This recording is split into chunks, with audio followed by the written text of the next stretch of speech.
Hello friends, okay job के online platform पर आपका फिर से स्वागत है। हमने अब तक भारत में सामाजिक और धार्मिक सुधार आंदोलनों के बारे में पढ़ा था।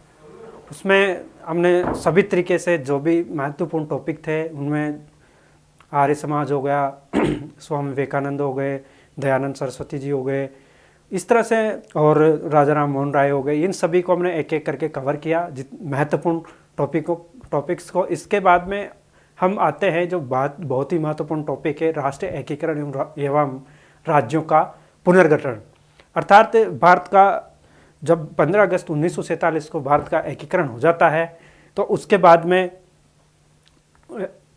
राज्यों का पुनर्गठन कैसे होता है, ये उनकी इससे पहले भारत का विभाजन रहता है। और विभाजन के आधार पर, क्योंकि भारत और पाकिस्तान दो स्वतंत्र स्टेट बनते हैं, दो स्वतंत्र देश बनते हैं, उनमें से जो देसी रियासतें होती है, प्रिंसली स्टेट थी, उनको माउंटबेटन योजना के अनुसार यह स्वतंत्रता दे दी गई थी कि वो किसी भी राज्य में मिलते हैं या फिर स्वतंत्र रह सकते हैं या फिर वो भारत या पाकिस्तान में से किसी एक में से को चूज कर सकते हैं। इसके बारे में फ्रेंड्स हम डिटेल से पढ़ते हैं और समझते हैं कि क्या होता है एकीकरण, क्या होता है राज्य पुनर्गठन, और राज्य पुनर्गठन आयोग क्या था। इसके बाद में नए नए राज्यों का जो भारत में अभी तक निर्माण हुआ है वो कैसे हुए, और अब जो भारत में 28 स्टेट और 8 केंद्र शासित प्रदेश है वो कैसे बने थे।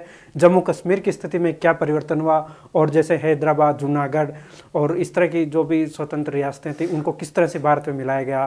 तो फ्रेंड्स हम देखते हैं भारत के राष्ट्रीय एकीकरण और राज्यों का पुनर्गठन के बहुत सारे आयाम होते हैं और उस आयाम को एक एक करके देखेंगे। हम इससे पहले एक परिचय के रूप में देखते हैं कि भारत 15 अगस्त 1947 को आज़ाद होता है। इसमें माउंटबेटन योजना चाहकर भी, क्योंकि वो ये तो कह सकते हैं कि लास्ट में इन लोगों ने एक सही काम किया था। वो चाहते तो नहीं थे कि भारत विभाजित हो, लेकिन एक कंडीशन ऐसी आ गई थी कि उनको विभाजन करना पड़ा, और भारत के नेताओं को भी और कांग्रेस के लीडर्स, टॉप लीडर्स को भी ये बात माननी पड़ी। तो हमारे जो प्यारा भारत देश है इसका स्वतंत्रता होती है 15 अगस्त 1947 को। 15 अगस्त 1947 को भारत की स्वतंत्रता मिलती है। और इसके बाद में हम इसके जो एकीकरण का जो चरण आता है, या फिर कह सकते हैं इसके डायमेंशंस, किस तरह की योजनाएं बनती है, उसके बारे में देखेंगे कि 15 अगस्त 1947 को भारत को स्वतंत्रता मिलती है। अब इसमें सबसे पहले अगर इन चीज के बारे में देखें तो एकीकरण क्या होता है। एकीकरण, यहां पे दो शब्द दिए हुए, एकीकरण और पुनर्गठन। और पुनर्गठन,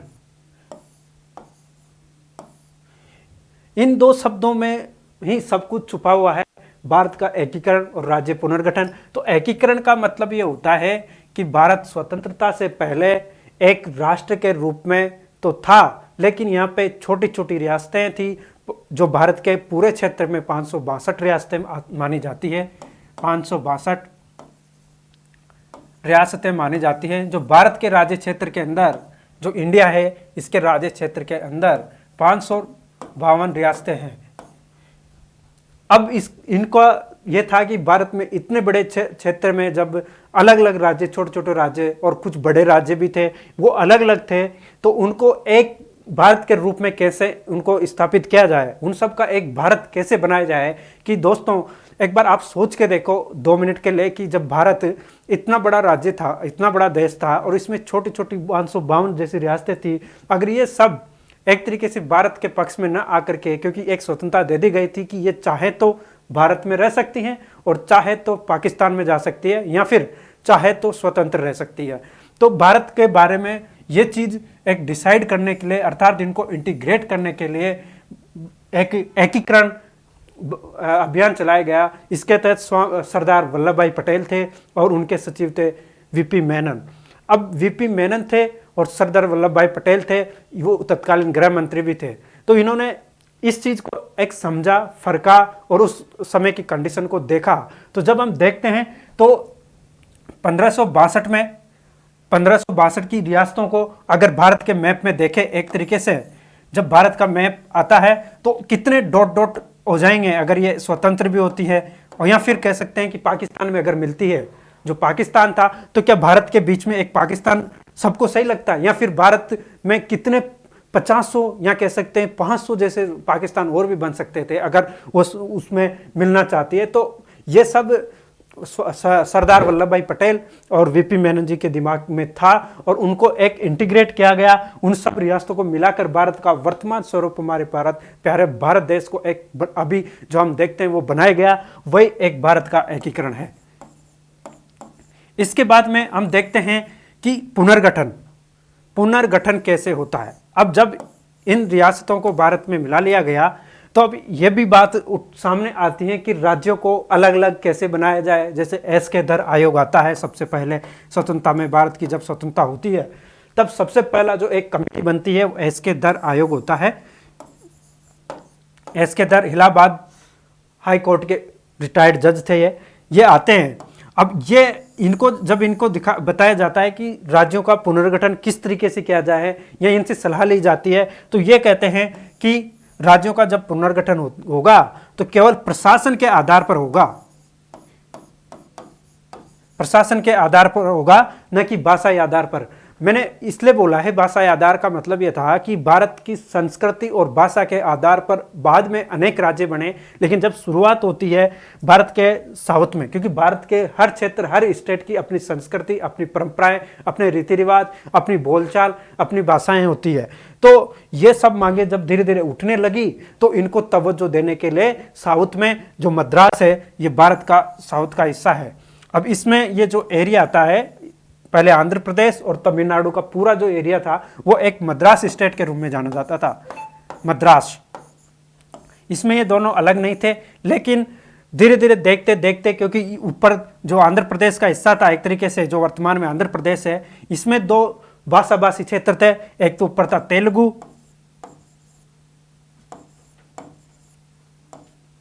तेलुगु था और नीचे का था जो तमिल। अब इन क्षेत्रों ने धीरे धीरे एक मांग उठाना शुरू करी कि हमारी संस्कृति, हमारी भाषा को लेकर एक अलग स्टेट होना चाहिए। जब अलग स्टेट की मांग की गई तो सभी राज्य, जितने भी अभी जो राज्य बने, ये सब एक इस ताक में बैठे थे कि कहीं ना कहीं इसको एक राज्य का तवज्जो दे दिया जाए और उसके बाद में हम भी अपनी मांग को रखेंगे। जैसे उसके बाद में गुजरात बनता है, मुंबई से महाराष्ट्र दोनों उनसे बनते हैं। इसके बाद में नॉर्थ में देखें तो पंजाब और हरियाणा आ जाता है और भी बहुत स्टेट, इस तरह से इनका विभाजन होता है। तो पुनर्गठन, राज्य पुनर्गठन किया जाता है, अर्थात रीऑर्गेनाइज किया जाता है राज्यों को भाषा के आधार पर, संस्कृति के आधार पर। और इसको देखने के लिए फिर आता है फजल अली आयोग।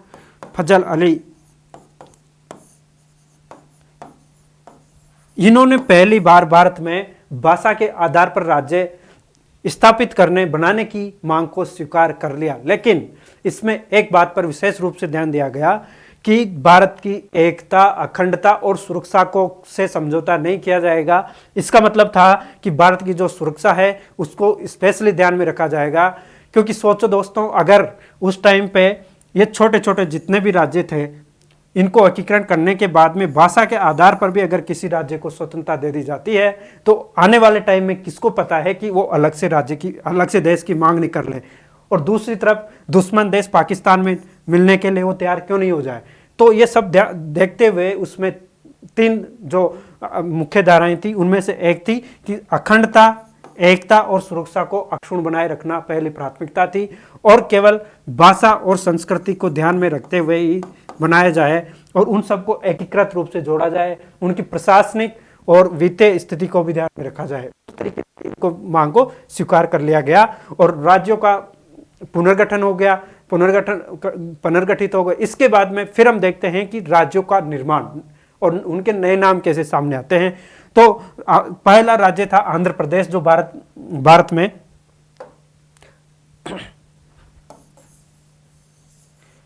आंध्र प्रदेश भारत में भाषा के आधार पर स्थापित होने वाला पहला राज्य था। 1 अक्टूबर 1953 को भाषा के आधार पर पुनर्गठित होने वाला, अर्थात बनने वाला, एस्टैब्लिश होने वाला पहला राज्य था। इसके बाद में और भी अनेक राज्य आते हैं, गुजरात आ गए, हरियाणा आ गए, इस तरह से तो भाषा के आधार पर बनने की एक प्रक्रिया शुरू होती है। और वर्तमान स्वरूप में जो भारत में 2019 में जम्मू एंड कश्मीर जो पहले राज्य था, इसको केंद्र शासित प्रदेश बना दिया गया।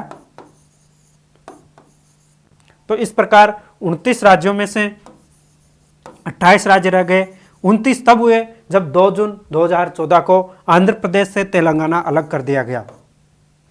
तो ये 29वां स्टेट था, लेकिन जब जम्मू एंड कश्मीर को राज्य का दर्जा हटाकर इसको एक केंद्र शासित प्रदेश बना दिया गया, तो फिर 9 केंद्र शासित प्रदेश हो गए। लेकिन फिर से दमन, दीव, दादरा नगर हवेली को एक बना करके 8 ही केंद्र शासित प्रदेश हो गए। और जो हमारे प्यारा भारत देश है, इसका वर्तमान स्वरूप है 28 राज्य और 8 केंद्र शासित प्रदेश। तो हम देखते हैं दोस्तों इसके बारे में डिटेल से और भी इसके फैक्चुअल पॉइंट्स को। और ये सभी एग्जाम में यहाँ से बहुत इंपॉर्टेंट क्वेश्चन बनते हैं, हर बार बनते हैं, हर एग्जाम में बनते हैं। तो हम आगे की इनके एक एक करके इसकी प्रक्रिया को समझते हैं।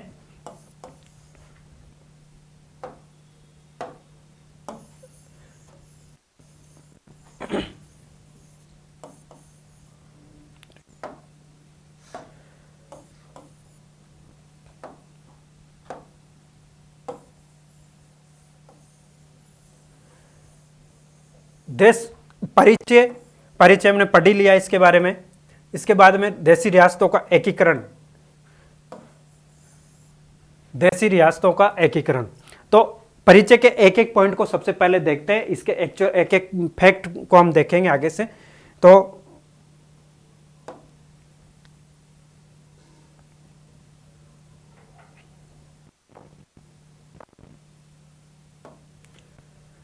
सबसे पहले आते हैं, जब 15 अगस्त 1947 को भारत को स्वतंत्रता मिलती है।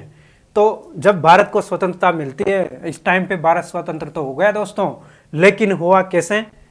वो हुआ भारत और पाकिस्तान के रूप में। अर्थात एक भारत जो बहुत बड़ा राज्य था, उसके 2 राज्य बन गए, 2 देश बन गए, भारत और पाकिस्तान। माउंटबेटन योजना के अनुसार 3 जून 1947, 3 जून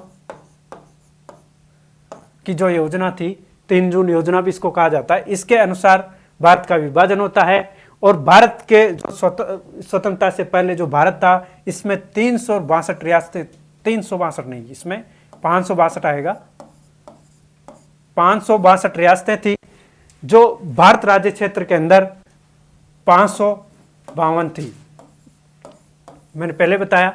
तो इसके बाद में जब ये रियासतों को एकीकृत किया गया, इनको मिलाया गया, इनको एक जगह इकट्ठा किया गया, तो फिर भारत के राज्यों को, रियासतों को और भारत के जो राज्य बनाए गए थे, इनको मिलाकर राज्यों को 4 भागों में बांट दिया गया। इसके दर जो आयोग बताया था मैंने, उसके आधार पर फिर जिनमें ए, बी, सी और डी कैटेगरी के रूप में बताया गया, इसको हम आगे देखेंगे। अभी इसका एक परिचय के रूप में हम देखते हैं। फिर आता है भाषा के आधार पर राज्यों का पुनर्गठन होता है, और उस पुनर्गठन में आंध्र प्रदेश पहला राज्य आता है, जो पहली बार भाषा के आधार पर 1 अक्टूबर 1953 को बनता है। इसका रिफॉर्म किया जाता है। इसके बाद में जून 1946 को, जून 1956 नहीं है, को दर आयोग का गठन होता है।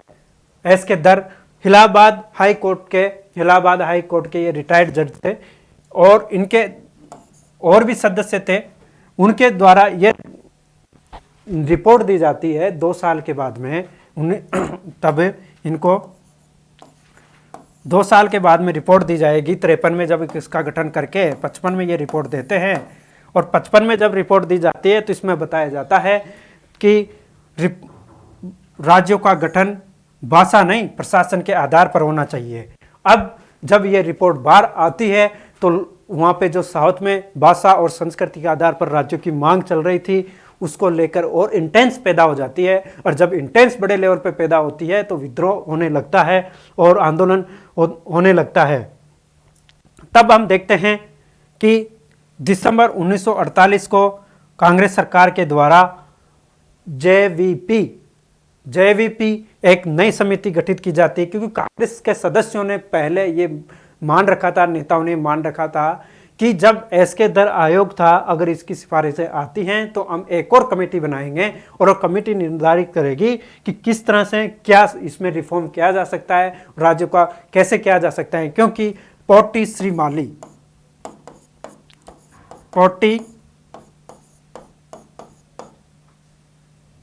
श्री रामलू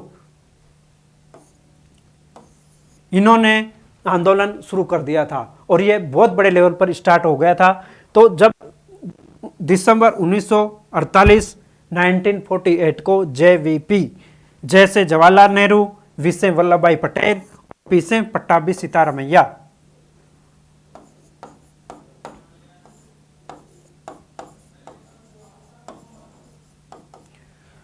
सीतारमैया के नेतृत्व में, या फिर इसको जेवीपी उसके नाम से भी जाना जाता है, जेवीपी आयोग के नाम से जाना जाता है, का गठन किया गया।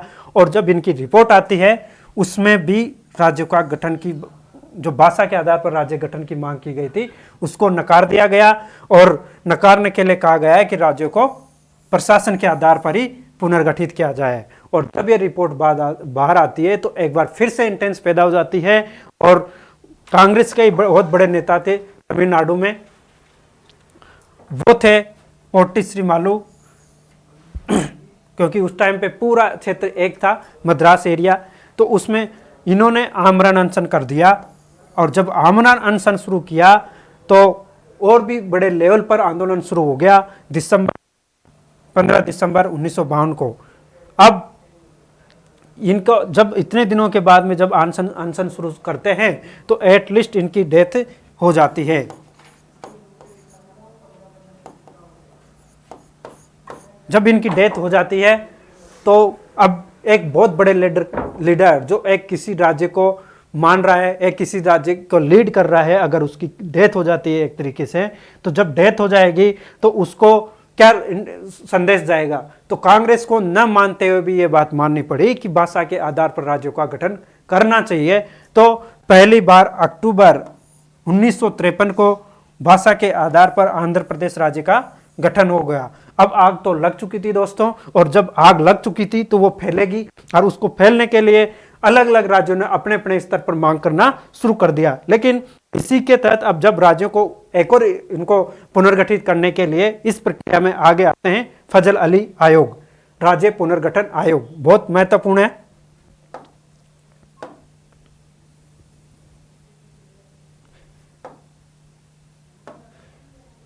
फजल अली आयोग, इस आयोग को राज्य पुनर्गठन आयोग के नाम से भी जाना जाता है। राज्य पुनर्गठन आयोग। फजल अली की अध्यक्षता में 3 सदस्य राज्य पुनर्गठन आयोग का गठन किया जाता है, जिसमें हरदेनाथ कुंजरू, HN कुंजरू, यह भी सदस्य के रूप में रहते हैं। और जब इसकी रिपोर्ट आती है जुलाई 1956 में, तब इसके बाद में इसको लेकर एक एक्ट पारित कर दिया जाता है और इसके द्वारा मांग की जाती है, एसके दर आयोग में पहले मांग की गई थी कि 16 राज्य और 6 केंद्र शासित प्रदेश बनाए जाए। इस मांग को सरकार ने नहीं माना था और जब फजल अली आयोग बना तो इसकी जो रिपोर्ट में कहा गया था तो उनके आधार पर 14 राज्य केंद्र शासित प्रदेश स्थापित कर दिए गए। तो इस प्रकार से भारत का एक नए राज्य के पुनर्गठन की एक प्रक्रिया शुरू होती है, जो हमने इसका एक परिचय पढ़ा। अब हम आगे देखते हैं दोस्तों, देशी रियासतों का एकीकरण, जो बहुत मेजर पार्ट है भारत के जानने के लिए, भारत के आधुनिक भारत को समझने के लिए, इसके राजनीतिक परिदृश्य को हमें समझने के लिए, किस तरह से भारत को इंटीग्रेटेड किया गया, क्यों सरदार वल्लभ भाई पटेल को लौह पुरुष कहा जाता है, क्योंकि इतनी बड़ी रियासतें, इतना बड़ा भारत जो एरिया था, इसको एक जगह पर इकट्ठा करना और सब राज्यों को अपनी सहमति से भारत के राज्य में शामिल करना, ये बहुत बड़ा और बहुत कठिन कार्य था, जिसको आसानी से, इसमें से जो जितनी रियासतें थी टोटल, उनमें से 549 को तो आसानी से मिला लिया गया।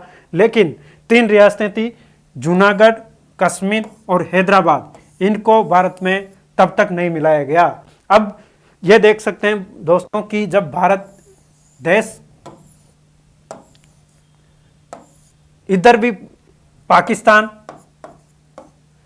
उत्तर में चाइना था और इधर नीचे समुद्र थे। अब आप खुद सोच के देखो कि ये जो रियासतें थी, नॉर्थ में कश्मीर, साउथ में हैदराबाद कह सकते हैं, और इधर जूनागढ़,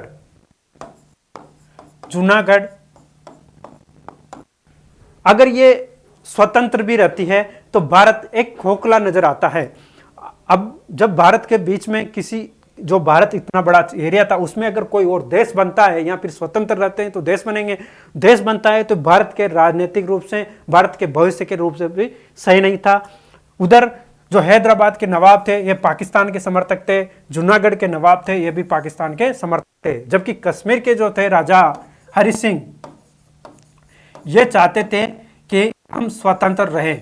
लेकिन हुआ क्या दोस्तों कि इसी बीच, इसी मौके का फायदा उठाते हुए पाकिस्तानियों ने कश्मीर पर आक्रमण कर दिया।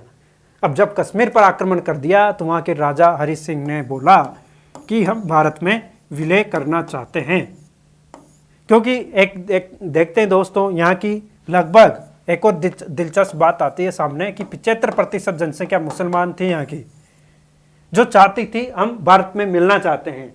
लेकिन जो राजा हरि सिंह थे वो स्वतंत्र रियासत के रूप में रहना चाहते हैं। लेकिन जैसे ही पाकिस्तान ने हमला किया तो इन्होंने भारत से कहा कि हम भारत में विलय करना चाहते हैं, और भारत में इनका विलय हुआ, विलय पत्र के आधार पर। लेकिन एक और समस्या यहाँ पैदा हो जाती है। उसी तरीके से जूनागढ़ में हम देखते हैं, जूनागढ़ में जो शासक था जस्ट इसके विपरीत एक कंडीशन सामने आती है। जूनागढ़ के जो राजा थे वो थे मुस्लिम, लेकिन जो इनकी जनता थी 80% वो थी हिंदू, और वो चाहती थी भारत में मिलना। और जो यहाँ का राजा था रसूल खान वो चाहता था पाकिस्तान में मिलना। अब सोचो दोस्तों ऐसी कंडीशन में क्या किया जाए। जब उन्होंने पाकिस्तान को समर्थन दे दिया, पाकिस्तान में मिलने की जब घोषणा कर दी तो वहां की जनता ने विद्रोह कर दिया। अब वहां के दीवान थे शाहनवाज भुट्टो। जितने भी इनको आप नोट करते जाना, ये इससे पहले के बहुत सारे जितने भी एग्जाम थे उनमें भी आ चुके, आने वाले जितने भी एग्जाम रहेंगे उनमें भी आएंगे, इसीलिए ये पार्ट बहुत मेजर है और इसको ध्यान से देखना है। दीवान यहाँ के शाहनवाज भुट्टो,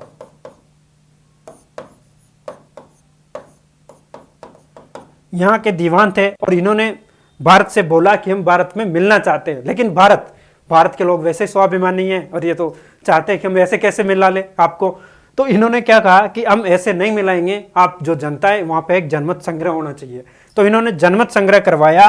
और जनमत संग्रह क्या होता है दोस्तों, जनमत में जो जनता होती है वो वोट देती हैं और वो चाहती हैं कि हम किस में मिलना चाहते हैं।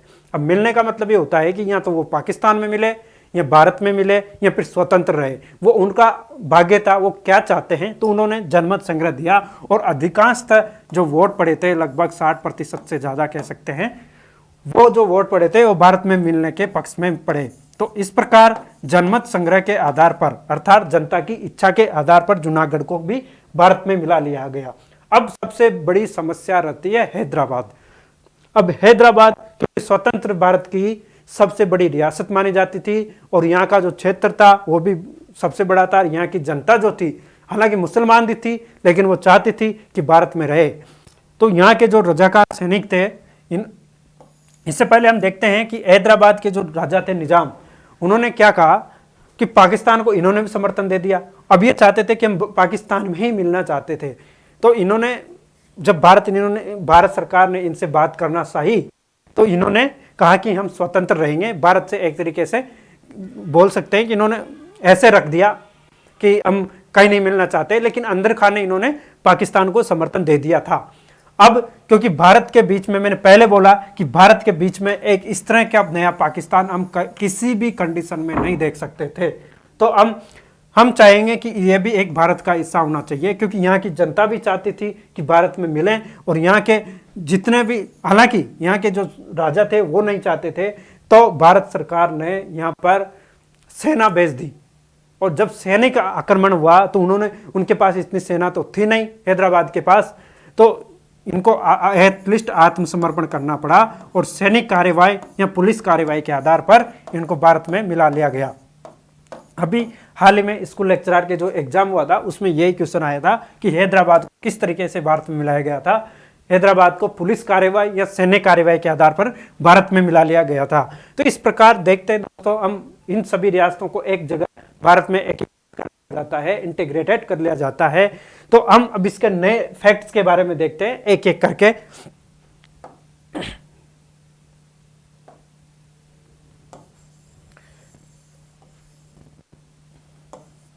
इसके फैक्ट्स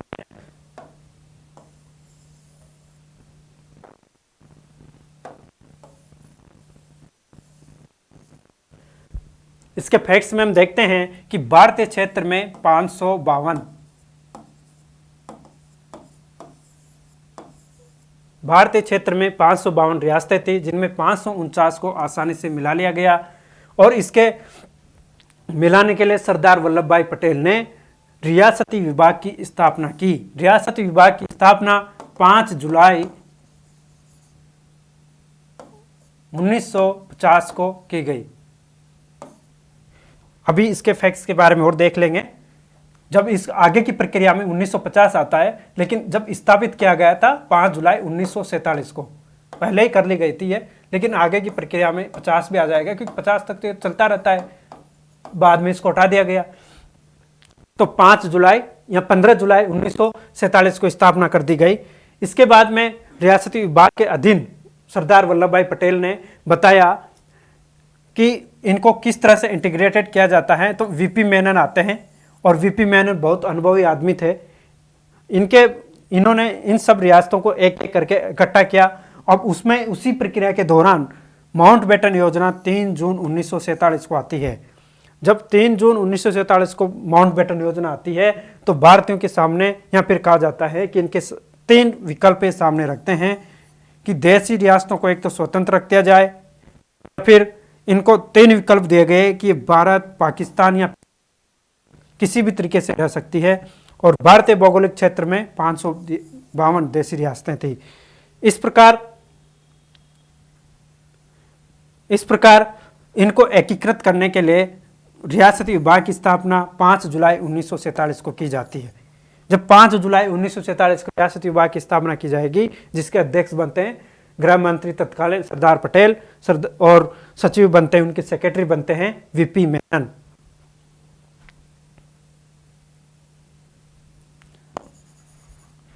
वीपी मेनन।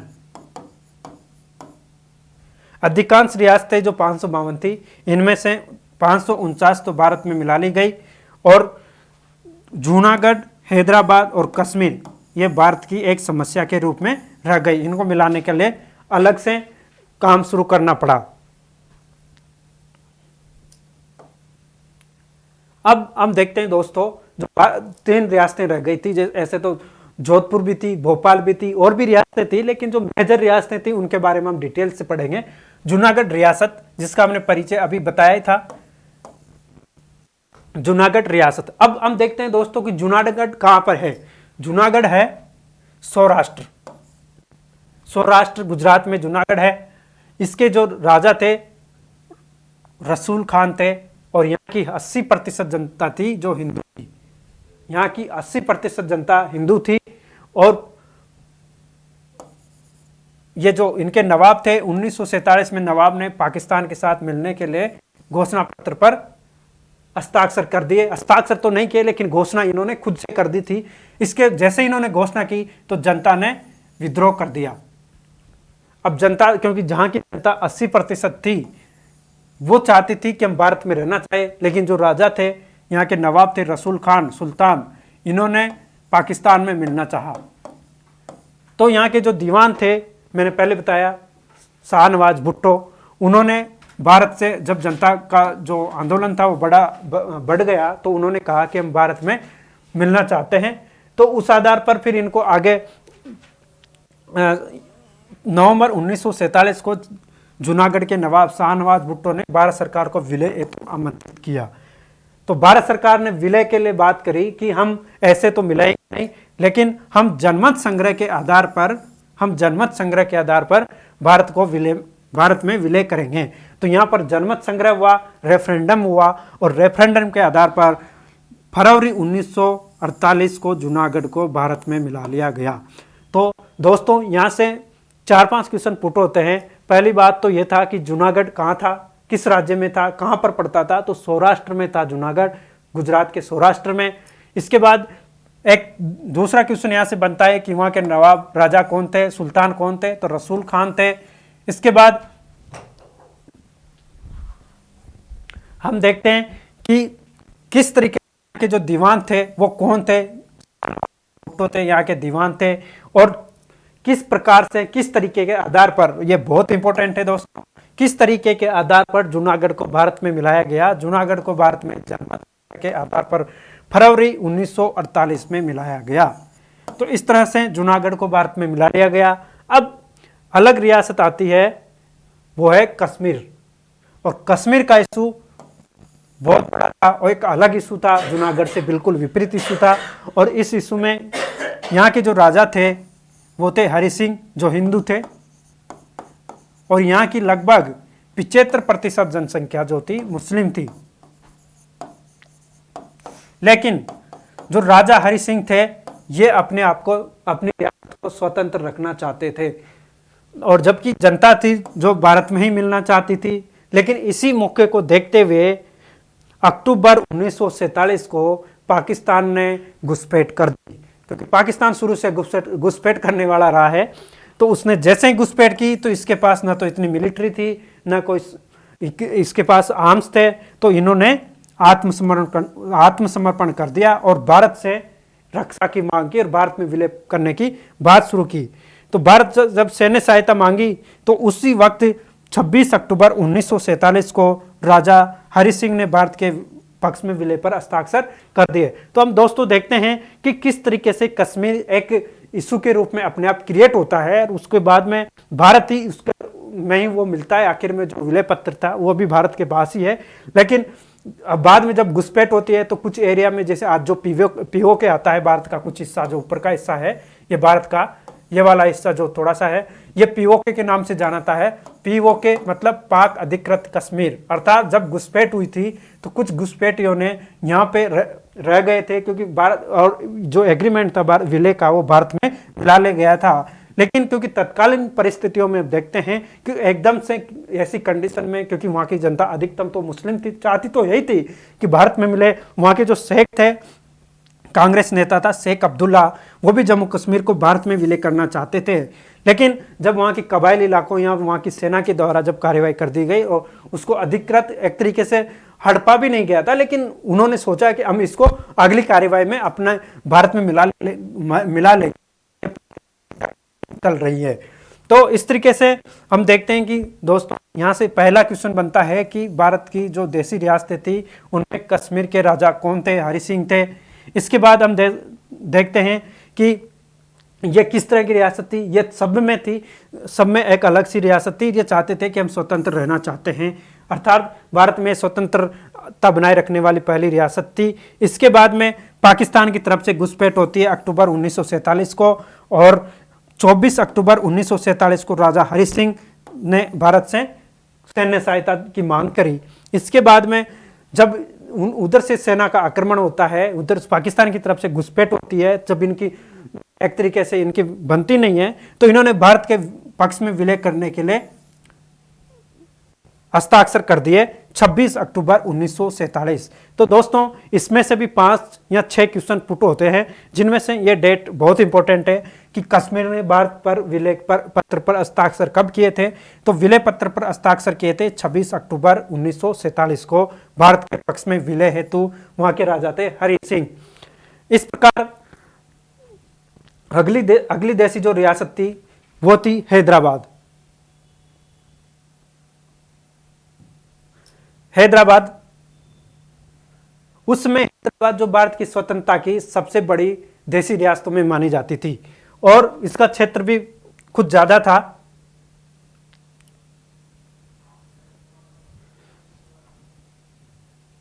उस समय भारत की सबसे बड़ी देशी रियासत थी। वहां के राजा थे मीर उस्मान अली खां।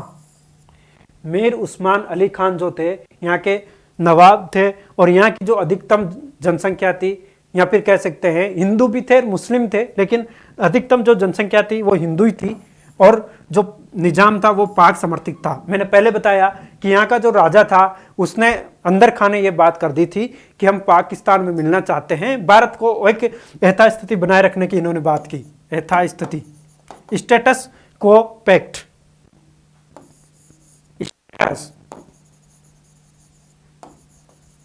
कोपैक्ट अर्थात इसका मतलब यह हुआ कि इन्होंने एक तरीके से भारत को रोके रखा, भारत को रोक लिया, अर्थात इनको बताया कि हम इस स्थिति को 1-2 वर्ष के लिए इस तरह से बना रहने दें और उसके बाद में हम भारत में मिल जाएंगे। लेकिन इन्होंने क्या किया कि इनका एक प्लान था कि हम इस प्लान के अकॉर्डिंग फिर हम भारत से विद्रोह कर देंगे। तो इन्होंने मिलिट्री को बढ़ाना शुरू कर दिया, सेना को बढ़ाना शुरू कर दिया। जब इन्होंने अपनी सेना को बढ़ाना शुरू किया तो क्योंकि भारत में सरदार वल्लभ भाई पटेल जैसे गृह मंत्री थे जिनको लौह पुरुष माना जाता है, उन्होंने देखा कि यह स्थिति विकराल हो सकती है और इन फ्यूचर में भारत के एक और टुकड़ा होने की संभावना है। तो जब इन्होंने स्थिति को देखा तो इसके बाद में अपनी सेना को भेजा। लेकिन इस स्थिति से पहले इन्होंने क्या किया कि जो वहां की हिंदू जनता थी उस पर वहां के जो नवाब थे निजाम, उसका सेना ने भारत के हिंदू जनता पर अत्याचार करना शुरू कर दिया, अत्याचार करना शुरू कर दिया और यहाँ के सैनिकों को रजाकार कहा जाता था। तो एक इंपॉर्टेंट क्वेश्चन ये भी बनता है कि जो हैदराबाद थे वहाँ के सैनिकों को क्या कहा जाता था? रजाकार। रजाकार सैनिकों ने भारतीय हिंदू जनता पर अत्याचार करना शुरू कर दिया। जब स्थिति बिगड़ती जा रही थी तो सरदार वल्लभ भाई पटेल ने सितंबर 1948 के तहत सेना को हैदराबाद में भेज दिया। सेना का हैदराबाद में भेज हो गया और ऑपरेशन पोलो चला। ऑपरेशन पोलो की कार्यवाही के तहत हैदराबाद को नवंबर 1948 को भारत में मिला लिया गया। इस प्रकार देखते हैं हम दोस्तों, सभी देसी रियासतें थी, जो मेजर देसी रियासतें थी, उनको भारत में मिला लिया गया। इसमें से बहुत महत्वपूर्ण क्वेश्चन बनते हैं कि हैदराबाद के जो भारत की स्वतंत्रता के बाद भारत की सबसे बड़ी रियासत कौन सी थी? वो थी हैदराबाद। वहाँ के निजाम कौन थे? वहाँ के राजा कौन थे? वहाँ के राजा थे निजाम मीर उस्मान अली खान। वहाँ की अधिकतम जनसंख्या हिंदू थी और सबसे बड़ी बात यह थी कि इन्होंने किस तरीके से भारत के लेकर किस तरह की राय रखी। तो इन्होंने भारत से जब एग्रीमेंट रखा तो सबसे पहले तो पाक समर्थित थे, लेकिन बाद में इन्होंने कहा कि हम यथास्थिति बनाए रखना चाहते हैं। जब यथास्थिति बनाए रखने की इन्होंने बात की तो इन्होंने धीरे धीरे अपनी मिलिट्री को बढ़ाना शुरू कर दिया। इनके रजाकार सैनिकों ने जो हिंदू जनता थी, साधारण जनता थी, उन पर अत्याचार बढ़ाना शुरू कर दिया। तो इस तरीके से एक और क्वेश्चन बनता है कि सैनिकों को क्या कहा जाता था? रजाकार। और फिर आते हैं कि किस कार्यवाही के तहत इनको अधिग्रहण किया गया, इसका भारत में मिलाया गया। तो ऑपरेशन पोलो, पहला तो यह था कि ऑपरेशन का नाम क्या था? ऑपरेशन पोलो था। पुलिस कार्यवाही या फिर सैनिक कार्यवाही के द्वारा इनको मिला लिया गया। तो कभी पुलिस आता है, कभी सैन्य कार्यवाही होता है, एक ही है। तो इसके द्वारा इसको नवंबर 1948 में हैदराबाद को भारत में मिला लिया गया। तो हम देखते हैं कि सैन्य कार्यवाही के द्वारा एक और स्टेट था, एक और राज्य था जो भारत की स्वतंत्रता के बाद में 1961 को, शायद आपको याद आया होगा, वो था गोवा। गोवा को भी भारत में मिला लिया गया। यह भी सैन्य कार्यवाही के द्वारा मिलाया गया था। उसके बाद में हम जाएंगे नहीं, अभी तो यहाँ पे ही रहेंगे। इसके बाद हम देखते हैं कि एक एक करके भारत में हैदराबाद, कश्मीर और जो और रियासतें थी, जूनागढ़, इन सबको मिला लिया गया भारत में और इन सबको एक एक करके भारत में मिला लिया गया। इसके बाद देखते हैं दोस्तों हम कि भारत में राज्यों का पुनर्गठन किस तरीके से होता है। उस प्रक्रिया को हम आगे देखेंगे अगली क्लास में दोस्तों। अभी यहाँ पे हम राज्य पुनर्गठन से पहले की प्रक्रिया, अर्थात देसी रियासतों किस तरह से एकीकृत हुई थी, किस तरह से इंटीग्रेटेड हुई थी, उन सब के बारे में हम डिटेल से देखा, अभी सभी फैक्ट्स को देखा। इस तरह से धन्यवाद। अगली क्लास में हम राज्य पुनर्गठन, भारत में नए राज्यों का निर्माण और उनका नाम किस तरह से परिवर्तित हुआ, उसके बारे में अभी देखेंगे। बने रहिए हमारे साथ। Thank you.